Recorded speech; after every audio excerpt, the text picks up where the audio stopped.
Everyone ভালনে আপোনালোকৰ আশা কৰোঁ সকলো ভালে আছে আমিও ভালে আছোঁ আৰু মই আজি আপোনালোকৰ মাজলৈ লৈ আহিছোঁ এটা নতুন ভিডিঅ' আৰু এই ভিডিঅ'টোত আপোনালোকে পাব আহোম ৰাজ্যৰ বিষয়ে এই ভিডিঅ'টো মই বহুত দিনৰ আগতে আপলোড কৰাৰ কথা আছিলে কিন্তু লেট হৈ গ'ল আহকচোন আজি আহোম ৰাজ্যৰ বিষয়ে অকণমান জানো যথেষ্ট প্ৰশ্ন উত্তৰ এই ভিডিঅ'টোত আপোনালোকে পাব ভিডিঅ'টো স্কিপ নকৰাকৈ শেষলৈকে চাব বুলি আশা কৰিলোঁ আহোম ৰাজ্য 1228 খ্ৰীষ্টাব্দত আহোমসকল অসমলৈ আহে অসমত তেওঁলোকে 1900 শতিকাৰ আগভাগলৈ প্ৰায় 600 বছৰ কাল ৰাজত্ব কৰিছিল ইয়াতে আমি দুটা পইণ্ট পাই গৈছোঁ যে আহোমসকল অসমলৈ কেতিয়া আহে 1228 খ্ৰীষ্টাব্দত আৰু তেওঁলোকে কিমান বছৰ অসমত ৰাজত্ব কৰিছিল 600 বছৰ বিশ্বৰ ইতিহাসত ইমান দীঘলীয়া সময়ৰ কাৰণে একোটা ৰাজবংশই ৰাজত্ব কৰাৰ উদাহৰণ বিৰল মানে পাবলৈ টান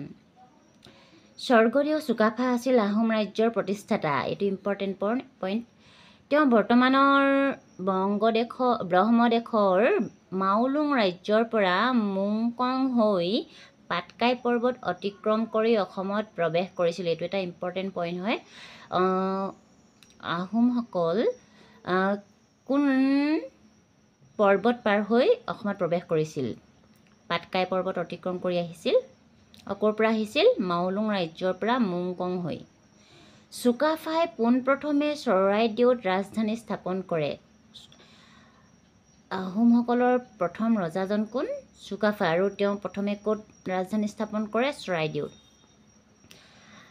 এই সময়ছোৱাত তেওঁ আগৰে পৰা ইয়াত বসবাস কৰি থকা লোকসকলৰ বহু প্ৰত্যাহ্বানৰ সন্মুখীন হ'ব লগা হৈছিল চুকাফাই এই লোকসকলক কৌশলেৰে বশ কৰি নিজৰ অধীনস্থ কৰিছিল সেই সময়ত দিখৌ আৰু দিচাং নৈৰ মাজত ঠাইখিনিত মৰাণ আৰু বৰাহী জনজাতিৰ বসবাস আছিল আহোমসকল যেতিয়া অসমত প্ৰৱেশ কৰিছিল সেই সময়ত অসমত কোন দুটা জনজাতিয়ে বসবাস কৰিছিল এইটো এটাই হৈছে ইম্পৰ্টেণ্ট পইণ্ট সেই জনজাতিকেইটা হৈছে মৰাণ আৰু বৰাহী এই দুই জনগোষ্ঠীক নিজৰ অধীনস্থ কৰিবলৈ চুকাফাই তেওঁলোকৰ লগত বৈবাহিক সম্বন্ধ স্থাপন কৰিছিল চুকাফা চতুৰ সাহসী আৰু সুদক্ষ যোদ্ধা আছিল অসমলৈ আহোঁতে লগত অনা বুঢ়াগোহাঁই আৰু বৰগোহাঁই নামৰ মন্ত্ৰী দুজনাৰ পৰামৰ্শ লৈ তেওঁ ৰাজ্য শাসন কৰিছিল অসমলৈ আহোঁতে তেওঁ কোন দুজনাৰ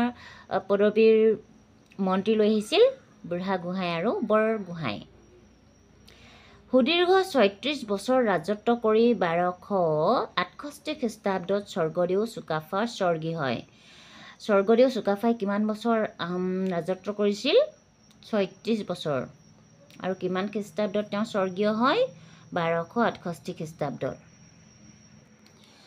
চুকাফাৰ পাছত আহোম ৰাজবংশৰ 39 জন ৰজাই ৰাজত্ব কৰিছিল চুকাফাৰ পাছত কেইজন ৰজাই ৰাজত্ব কৰিছিল 39 জন চুকাফাৰলৈকে টোটেল কেই হ'ল 40 জন আহোমসকলৰ 600 বছৰীয়া ৰাজত্বকালত ওচৰ চুবুৰীয়া স্বাধীন ৰাজ্যৰ লগত সততে সংঘৰ্ষ হৈছিল ফলত আহোম ৰাজ্যৰ সীমা প্ৰায় বঢ়া-টুটা হৈছিল প্ৰথম অৱস্থাত টাই ধৰ্ম পৰম্পৰা ৰক্ষা কৰি আহোমসকলে চুমদেউ নামৰ দেৱতাক পূজা অৰ্চনা কৰিছিল প্ৰথমে আহোমসকলে কি ধৰ্ম অৱলম্বন কৰিছিল বা তেওঁলোকে ধৰ্ম লৈছিল কি কৈছে টাই ধৰ্ম আৰু টাই ধৰ্মৰ দেৱতা কোন চুমদেউ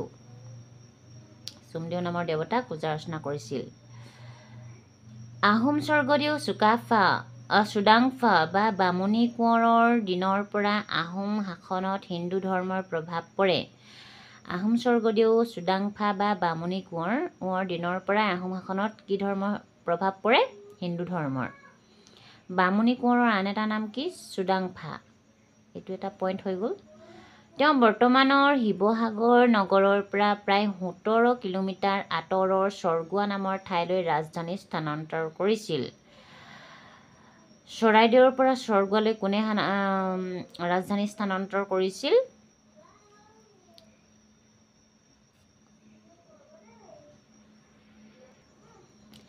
চুডাংফা বা বামুণী কোঁৱৰে চৰগুৱালৈ ৰাজধানী স্থানান্তৰ কৰিছিল আহোমৰ চতুৰ্দশ স্বৰ্গদেউ চুহুংমুং বা দিহিঙীয়া ৰজাৰ দিনত বংগদেশৰ পৰা তুৰ্বক খান নামৰ এজন শাসকে অসম আক্ৰমণ কৰে।